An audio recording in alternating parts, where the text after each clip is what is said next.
का कर्ज। बंटू एक गरीब परिवार का लड़का होता है, जहां 2 वक्त के खाने और बंटू की स्कूल की फीस दोनों के लिए ही पैसे की कमी होती है। और बंटू के इंटर एग्जाम्स भी नजदीक होते हैं, इसलिए वो खुद अपनी पढ़ाई की खातिर घर घर जाकर सामान बेचना शुरू कर देता है। एक सुबह बंटू थैले में सामान भर के घर से निकलने को तैयार होता है। माँ, खाने के लिए कुछ है? अरे नहीं बेटा, आज शाम को पापा लेकर आएंगे। हाँ, माँ की बात पर बंटू भूखे पेट ही सामान बेचने निकल जाता है। वो सुबह से शाम तक घर घर जाकर सामान बेचता है, लेकिन अब भूख प्यास की वजह से काम करना मुश्किल हो जाता है। इस तरह काम पूरा नहीं हो पाएगा, और अगर बीमार पड़ गया तो एग्जाम्स के पहले फीस कैसे इकट्ठा करूंगा? ऐसा करता हूँ, अगले घर खाने के लिए कुछ मांग लेता हूँ। इसी के साथ बंटू आगे जाकर एक घर की बेल बजाता है, जिस पर निम्मी दरवाजा खोलती है। क्या हुआ? निम्मी को देख बंटू एक गिलास पानी के आगे उससे कुछ नहीं मांग पाता। निम्मी उसे दरवाजा पर खड़ा छोड़ घर के अंदर चली जाती है और कुछ देर में एक बड़ा गिलास दूध लेकर बाहर आती है। ये देखकर बंटू हैरान रह जाता है। ये लो। पर मैंने तो पानी मांगा था। देखने से साफ पता चल रहा है कि तुम्हें भूख लगी है। इससे तुम्हें आगे काम करने की ताकत मिलेगी बेटा, पी लो। बंटू दूध पी लेता है। इसके लिए मैं आपको क्या दे सकता हूँ? तुम्हें मुझे कुछ देने की जरूरत नहीं है। माँ ने हमेशा सिखाया है कि इंसानियत की कोई कीमत नहीं होती। निमी की बात बंटू के दिल में घर कर लेती है। वो वहां से चला तो जाता है, लेकिन ये बात हमेशा के लिए याद रखता है। रात को घर पहुंचकर बंटू पैसों की गिनती शुरू कर देता है। स्कूल की फीस भरने के लिए तो ये पैसे बहुत ही कम है। कल से मुझे ज्यादा मेहनत करनी होगी। अगली सुबह से बंटू फिर एक बार पूरी मेहनत के साथ काम पर लग जाता है। देखते ही देखते कुछ समय बीतता है और अपनी मेहनत से बंटू एग्जाम्स के पहले ही स्कूल फीस भर देता है। अब मैं भी एग्जाम्स दे पाऊंगा और फिर मेडिकल कॉलेज में जाकर बहुत बड़ा डॉक्टर बनूंगा। बंटू दिल लगाकर पढ़ाई शुरू कर देता है। उसे एग्जाम्स में टॉप करने की वजह से कॉलेज की स्कॉलरशिप भी मिल जाती है और वो पढ़ाई करने दूसरे शहर चला जाता है। सर, इस स्कॉलरशिप से आपने मेरा सपना पूरा कर दिया। मैं आपको जितना भी थैंक यू बोलूं उतना कम है। बेटे, तुम ऑल टाइम टॉपर हो। तुम जैसे ब्राइट स्टूडेंट को अपने कॉलेज में एडमिशन देना हमारे लिए प्राउड की बात है। हमें पूरा भरोसा है कि एक दिन तुम अपने नाम के साथ साथ इस कॉलेज का नाम भी बहुत रोशन करोगे। इसी तरह 15 साल बीत जाते हैं और बंटू अपने शहर का मशहूर डॉक्टर बन चुका होता है। डॉक्टर, एक लेडी का कॉम्प्लिकेटेड केस आया है, जिस पर स्टडी करने के लिए सीनियर डॉक्टर ने सबको मीटिंग रूम में बुलाया है। केस की डिटेल्स क्या है? बंटू के पूछने पर नर्स उसे लेडी की सारी डिटेल्स बताती है, जिस पर बंटू उसके शहर का नाम सुनते ही चौंक कर भागता हुआ उसके कमरे में पहुंच जाता है, जहां वो निम्मी को देखते ही पहचान लेता है। उसके पीछे पीछे नर्स भी वहां पहुंच जाती है। नर्स, इनकी सारी रिपोर्ट्स मुझे अभी चाहिए और अब से इनका केस मैं ही हैंडल करूंगा। पर डॉक्टर, ये केस बहुत कॉम्प्लिकेटेड है। आज तक कोई भी डॉक्टर इनकी बीमारी तक नहीं पहचान पाया और दूसरे शहर वालों ने तो इनके बचने की उम्मीद ही छोड़ दी थी। तुम्हें आगे कुछ भी बोलने की जरूरत नहीं है। मैंने जो कहा बस वही करो। नर्स बंटू को निम्मी की सारी रिपोर्ट्स दे देती है, जिसके बाद वो उस पर स्टडी शुरू कर देता है और हजारों दिक्कतों के साथ महीनों की मेहनत के बाद आखिर में निम्मी की बीमारी का पता लगाने के साथ साथ उसका इलाज ढूंढ ही लेता है। मैं आपको ठीक करके ही रहूंगा। अब बंटू अपने को डॉक्टर्स की मदद से दिन रात एक करके निम्मी के इलाज में जुट जाता है, जिसमें वो कभी दूसरे हॉस्पिटल के स्पेशलिस्ट को, कभी किसी मल्टी स्पेशलिस्ट को बुलाकर निम्मी का चेकअप कराता रहता है। इसी तरह 10 महीनों की मेहनत के बाद आखिरकार निम्मी ठीक हो जाती है, जिसे देख पूरा हॉस्पिटल हैरान रह जाता है। वाह डॉक्टर, आपने तो बिल्कुल नामुमकिन को मुमकिन कर दिखाया। यही तो हम डॉक्टर का काम है। सुनो, इनके डिस्चार्ज के वक्त बिल के फाइनल प्रोसीडिंग से पहले उसे मेरे पास ज़रूर लेकर आना। कुछ ही हफ्तों में निम्मी के डिस्चार्ज होने का वक्त भी आ जाता है। निम्मी नर्स से बिल के बारे में पूछती है। पेपर सारे तैयार हैं, आप तैयार हो जाइए, तब तक मैं बिल की कॉपी भिजवाती हूँ। नर्स बिल लेकर पहले बंटू के पास जाती है, जिस पर वो बिल देखकर उस पर कुछ लिखता है और नर्स को वापस कर देता है। नर्स उसे निम्मी के पास भेज देती है और बिल हाथ में आते ही निम्मी उसे देखने से पहले ही परेशान हो जाती है। जाने कितने समय से मैं यही हूँ। शहर का सबसे बड़ा हॉस्पिटल है। बिल तो बहुत लंबा चौड़ा बन गया होगा, जिसे भरने में मेरी बची कुची पूरी जिंदगी बीत जाएगी। आखिर मैं ये सब कैसे करूंगी? डरते घबराते निम्मी बिल खोलती है तो उसकी नज़र बिल के आखिर में लिखे एक नोट पर पड़ती है, जिस पर लिखा होता है, 1 गिलास दूध ने बिल पूरा कर दिया। और उसी के नीचे बंटू के सिग्नेचर भी होते हैं। ये पढ़कर निम्मी की आंखों से खुशी के आंसू बहने लगते हैं और भगवान का शुक्रिया अदा करके वो वहां से चली जाती है। कहानी नंबर 1। साक्षी की शादी हुई तो घर में राज था सास का और उसकी कठपुतली थी जिठानी सोनम।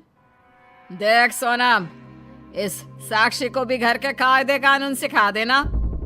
कैसे कायदे कानून जेठानी जी? मैं खड़ी हूँ ना यहाँ, फिर क्यों पूछ रही है जेठानी से? हैं? नीचा दिखाना चाहती है मुझे? क्यों? क्यों? आपने ही तो अभी जेठानी जी से कहा कि मुझे बता देना, तो मैं उन्हीं से पूछूंगी ना। बताइए ना जेठानी जी, क्या क्या है नियम, कायदे और कानून? सास को समझ में आ जाता है कि साक्षी तेज है और उसे उस पर कमान कसने की जरूरत ज्यादा है। फिर क्या था, अगले रोज, अरे साक्षी कहाँ है? मेरे सर पर तेल रख जरा और दम कर मालिश कर दे। मैं कर देती हूँ ना माँ जी, वैसे भी मैं ही तो करती हूँ। अरे नाना, तेरे हाथ देखे हैं कितने कड़े और टाइट है। मैं तो आराम से सुकून से सर पर तेल लगवाना चाहती हूँ। सास का मकसद साफ था, जैसे अंग्रेजों ने किया था, फूट डालो और राज करो। कैसी बात कर रही है सासू माँ, मेरे हाथ कितने कोमल है, देखिए तो। सोनम सीधी थी, वो सास को हाथ दिखाने लग जाती है। तभी साक्षी आती है। नहीं नहीं सोनम भाभी, आप आराम करिए, मैं खाना बना कर आई हूँ, सासू माँ के सर पर तिल में लगा देती हूँ। वैसे भी सासू माँ कोई झूठी औरत तो है नहीं जो झूठ बोलेंगी। अरे आज के बाद सासू माँ आपसे कभी तेल नहीं लगवाएंगी, लिख कर ले लीजिए। क्यों सासू माँ? सास भी शानी बनने के चक्कर में हाँ कर देती है। अरे जरूरत ही क्या है? अरे जब ऐसी परी जैसी बहू आ गई है तो ऐसी खड़ूस के हाथ को क्यों मैं अपने सर पर हाथ रखने दूं? सोनम परेशान तो होती है, लेकिन फिर मन में सोचती है बात तो ठीक है, मैंने बहुत काम कर लिया, अब मैं आराम करती हूँ। लेकिन कहाँ, जहाँ सास का राज हो वहाँ सोनम आराम कैसे कर लेती? सोनम, अरे सोनम, साक्षी के आ जाने के बाद से तो कुछ ज्यादा ही आलसी हो गई है तू। यहाँ अभी सोनम सोच ही रही होती है कि चलो सास के पास जाकर थोड़ी देर बैठकर आ जाते हैं कि सास की आवाज आनी शुरू हो गई। हाय रे, क्या मार दिया मेरे सर पर। हाय रे, यह तो डंडे जैसा लग रहा है। कैसी बात करिए माँ जी, अभी तो मैंने कोमल कोमल हाथों का उपयोग किया है, अभी तो तेज हाथ लगाया ही नहीं है दर्द निकालने के लिए। बस फिर क्या था, साक्षी सास के सर पर जोर जोर से हाथ मारना शुरू कर देती है और सास चिल्लाना कि तभी सोनम आ जाती है। क्यों, क्या क्या हो गया सासू माँ? साक्षी, ये क्या कर रही हो तुम? अरे कुछ भी नहीं भाभी, बस माँ जी के सर का दर्द हटा रही हूँ। अच्छा माँ जी, कैसा लग रहा है? सोनम दीदी से अच्छे हाथ है ना मेरे?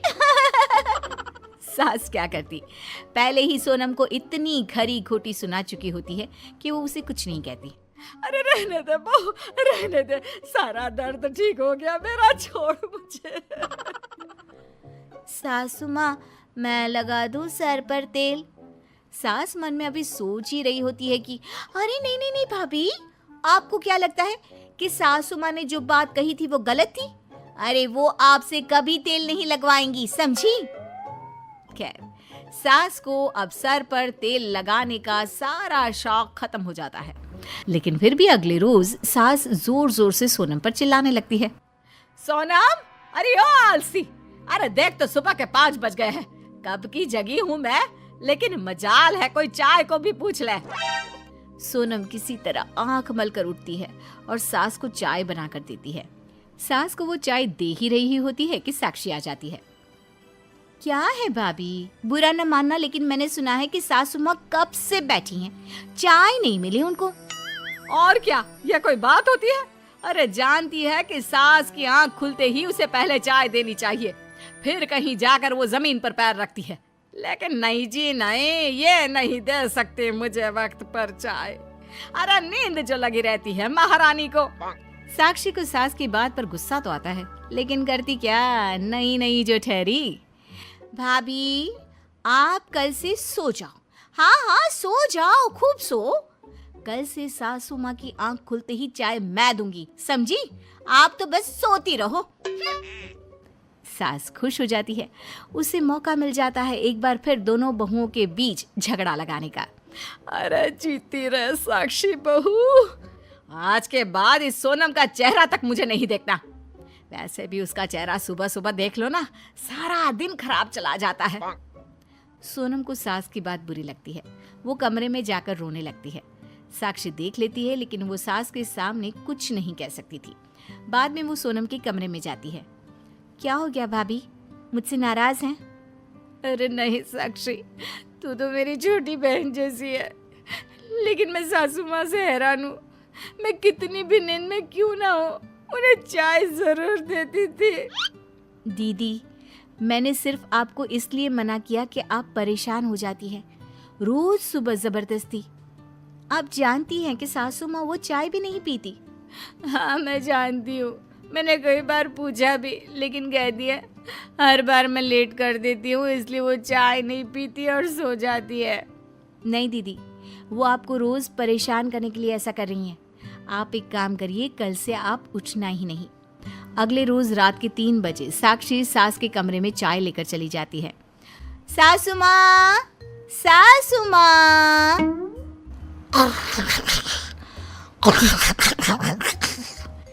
सासू माँ, चाय चाय ले लीजिए। सास घबराकर उठ जाती है, वो डर जाती है और जोर जोर से चिल्लाने लगती है, भूत, चाय वाला भूत, बचाओ। कमरे से माँ की आवाज आती सुन सारे जाग जाते हैं।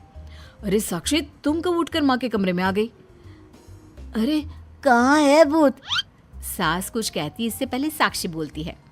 सासू माँ, मैं हूँ। वो क्या है ना, दीदी आपको 5 बजे चाय देती है, तो आप ये बोलकर नहीं पीती कि उन्होंने देर कर दी। वो 4:30 बजे दे तो भी नहीं, इसलिए मैंने सोचा कि मैं तो 3 बजे ही चाय लेकर जाती हूँ, कम से कम आपको परेशानी तो ना हो। अब सोनम समझ जाती है कि साक्षी क्या करवा रही है। मेरी तो शक्ल ही सासू माँ को मनहूस लगती है, तो मैं तो सुबह सबके पहले उनके सामने आ ही नहीं सकती। ठीक है साक्षी, तू ही सुबह 3 बजे सासू माँ को चाय दे दिया कर। सभी कमरे में चले जाते हैं। 1-2 दिन साक्षी रात को 3 बजे सास को चाय देती है, जिसके बाद फिर एक दिन रहने दो बहू, मैं समझ गई, तू सोनम का साथ दे रही है ना। माना मैंने बहुत परेशान किया उसे, लेकिन तूने मेरी आंखें खोल दी है अब। सास सोनम को बुलाती है। सोनम बेटा, तेरी देवरानी तो बहनों से भी ज्यादा तेरा साथ दे रही है। मैंने तो सोचा था कि तुम दोनों के बीच लड़ाई लगवाकर दोनों से जी भर के काम करवाऊंगी, लेकिन ये साक्षी। वैसे सासू माँ, हर घर में होता भी यही है। 2 बहुओं का लड़ना सिर्फ बहुओं का लड़ना नहीं होता, बल्कि 2 भाई का अलग होना, एक घर का 2 घर हो जाना होता है। अगर ये बात देवरानी जेठानी समझ ले तो हर देवरानी बन जाएगी देवरानी नंबर